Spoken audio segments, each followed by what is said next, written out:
Case file O1. Classification: unresolved. Location: Morrison, Colorado. Status: closed, pending further evidence. Night 1. The first glitch. It began subtly on March 6th, 2023. A night shift nurse returned home just past 4 a.m.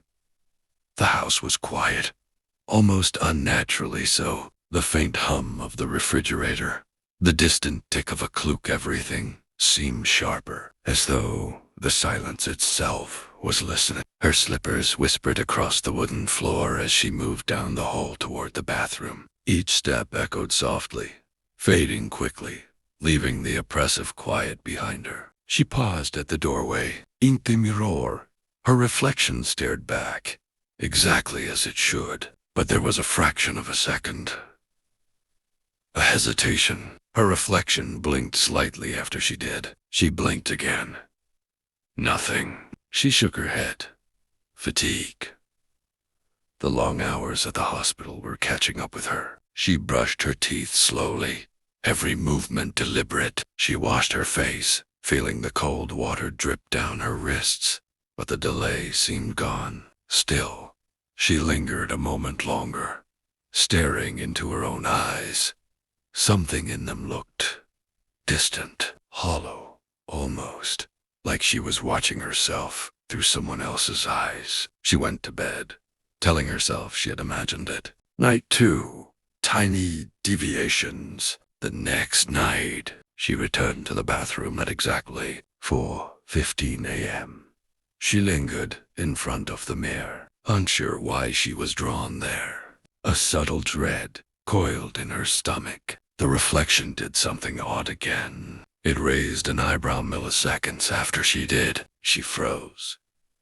The chill in the room felt heavier than usual, like the air itself was holding its breath. The delay wasn't consistent. Sometimes the reflection was perfect. Sometimes it lagged by fractions of a second. She tried testing it, blinking quickly, waving a hand slowly, leaning left, then right. Tiny, almost imperceptible errors. By the end of the night, she wrote in her notebook, hands trembling, "I can't trust my own reflection. Something is wrong. I don't know how to explain it." She left the bathroom light on for the first time since the previous night, lying in bed, unable to shake the feeling that the room was not empty. Shadows shifted oddly across the ceiling. The ticking of the clock sounded irregular, and she felt, faintly, like she was not alone. Night 3.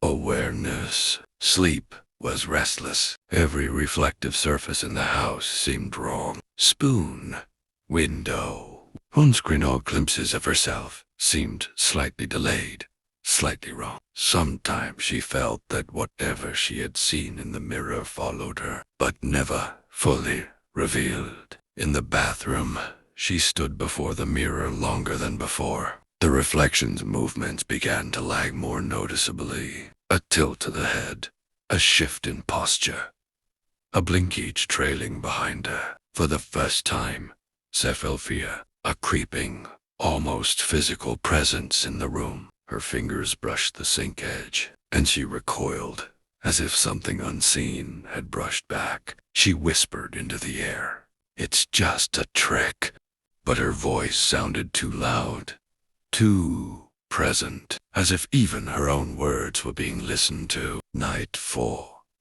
Recording. By the fourth night, she decided to record. Her phone sat on the counter, camera facing her. The red recording light glowed softly, a fragile beacon against the darkness. The footage appeared normal.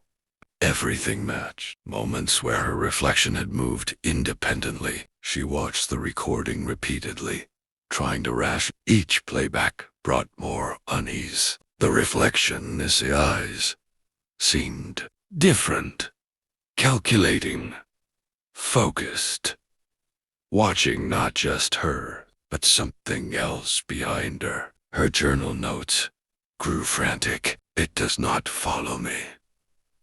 It anticipates me. I think it knows what I will do. I can't shake it. I can feel it waiting for me when I'm alone. She noticed the small noises she hadn't before. The faint hum of ventilation. The soft scrape of her own slippers amplified in the quiet. Each tiny sound felt magnified. Each shadow unnerving. Night 5. Minor escalation. She avoided the bathroom during the day. Night came again, and with it, the mirror. She approached slowly, willing herself to see clearly. The reflection moved slightly before she did, raising a hand, before she lifted hers, tilting its head before she moved. Her pulse quickened. The air felt thick, heavy with anticipation. She whispered to herself, "It's not me. It's not me." But deep down, she doubted it. Every subtle deviation made her feel less like herself, more like an observer of her own life. Night 6. The journal entry. Her notebook was smudged. Writing was shaky. Words crossed margins. The pen felt slippery in her hands, though she knew her hands were dry. It is learning me. I see it in the way it waits. I feel it. Behind every blink at night, she dreamt of mirrors everywhere. Endless mirrors, endless reflections, all slightly off, all watching. She awoke sweating, heart racing. Hours after she had closed her eyes, the memory of eyes staring from dark glass lingered, even in the safe daylight. Night 7. On the 7th night, she made a conscious choice. She wanted to confront it. She stood in front of the mirror, steadying her breath. Every hair on her arm stood on end. The reflection's movements were deliberate. It no longer lagged. It mimicked perfectly, but with subtle anticipations. When she blinked, it blinked faster. When she raised her hand, it lifted first. A sound reached her barely audible, wet, heavy breathing that wasn't hers. Her fingers trembled. She wanted to look away, to flee, but she couldn't. The tension in the room grew unbearable. The mirror seemed to thrum, a faint vibration through the glass, like it was alive, watching her every micro-movement. Night 8. Observation. By the 8th night, she noticed small inconsistencies. Shadows fell wrong, angles slightly impossible. When she leaned, the reflection leaned differently.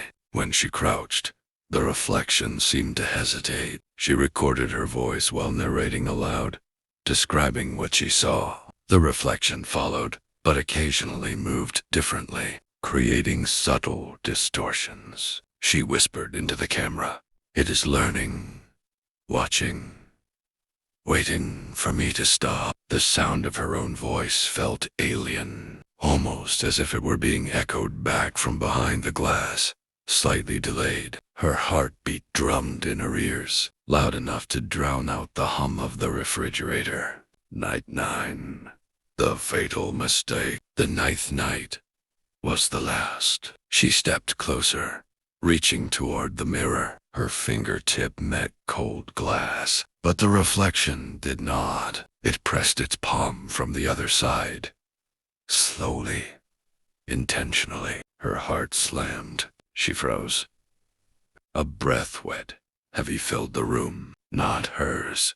Not the reflection's either. It's waiting. If primera freeze, it will replace me, she whispered. She backed away into the hallway, light spilling from the living room. When she turned back, the mirror appeared empty, but the sensation lingered, like eyes tracing every inch of her. Every reflection in the house felt slightly wrong, as if the air itself held a presence. Aftermath.